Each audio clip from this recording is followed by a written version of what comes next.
Hi friends, मैं दीपक चौधरी आपके सामने एक बहुत ही खूबसूरत कहानी के साथ। दोस्तों, एक समय की बात है।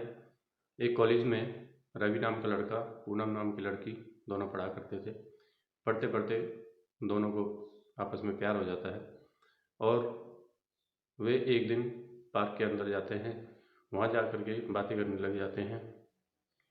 जो पूनम नाम की लड़की है वो पुराने ख्यालों की लड़की है और जो रवि नाम का लड़का है वो काफ़ी नए विचारों का लड़का है। तो जो पूनम है वो कहती है कि अगर हमारे परिवार वाले हमारे तुम्हारे मिलने को लेकर के राजी ना हुए या हम अगर आपस में शादी करना चाहें तो शादी के लिए तैयार नहीं हुए, तब हम क्या करेंगे।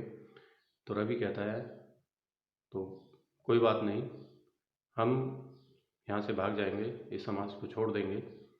वो इसलिए ये बातें करते हैं क्योंकि रवि एक पंडित परिवार से होता है और जो पूनम है वो एक बनिए के घर से होती है। तो इस तरह से वो विचार करते हैं दोनों और विचार करते करते वहाँ से उठ के चले जाते हैं।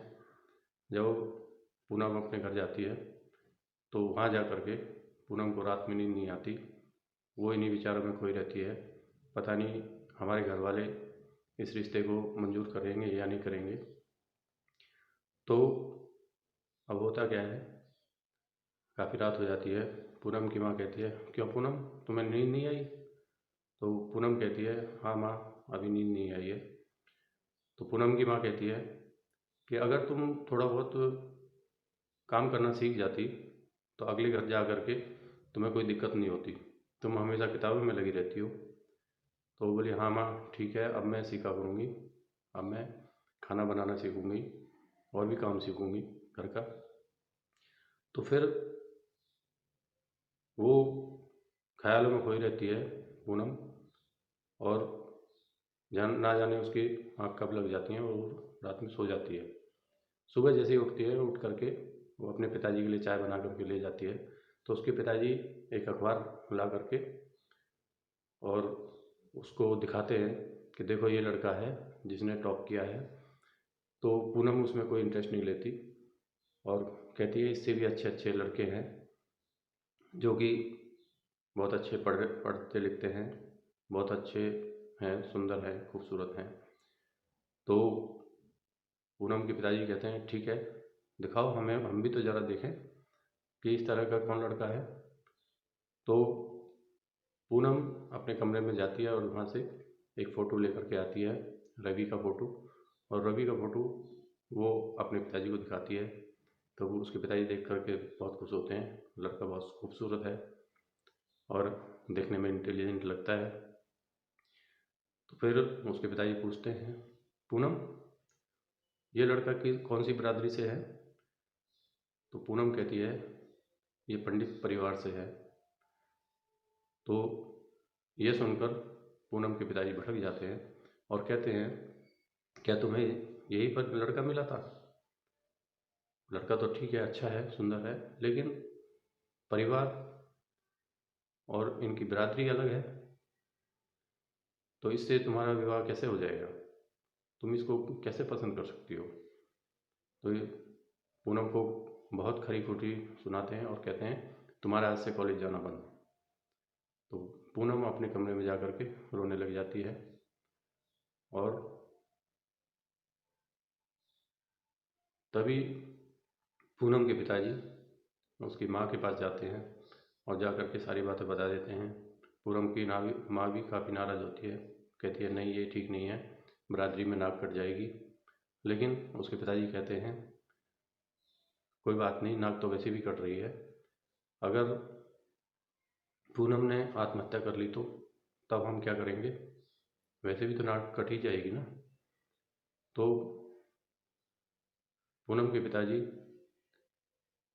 अगले दिन रवि के घर जाते हैं और रवि के पिताजी से बात करने शुरू कर देते हैं और कहते हैं ये दोनों लड़का लड़की आपस में प्यार करते हैं, हमारी लड़की है, तुम्हारा लड़का है और इनकी शादी कर लीजिए। तो पंडित जी नाराज़ हो जाते हैं और कहते हैं तुम्हें शर्म नहीं आई इस तरह का रिश्ता लाने के लिए? तुम बनिया परिवार से हो और हम पंडित हैं, पंडित ब्राह्मण, हम तुम्हारे घर कैसे अपने लड़के की शादी कर सकते हैं? चले जाओ यहाँ से। तो रवि के पिताजी पूनम के पिताजी को बेइज्जती करके घर से बाहर निकाल देते हैं। तो पूनम के पिताजी घर पे आकर के पूनम को और उसकी माँ को सारी बात बता देते हैं। पूनम रवि को एक लेटर लिखती है और लेटर में उसको बुलाती है लिख करके। तो रवि को वो लेटर मिलता है, लेकिन रवि नहीं आता और उधर पंडित जी रवि से बात करते हैं और कहते हैं क्या तुम किसी लड़की से प्यार करते हो? इस तरह की अफवाहें उड़ रही हैं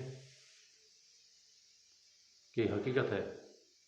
रवि कहता है नहीं पिताजी, मैं किसी से प्यार नहीं करता, और वो अपने पिताजी से डर जाता है।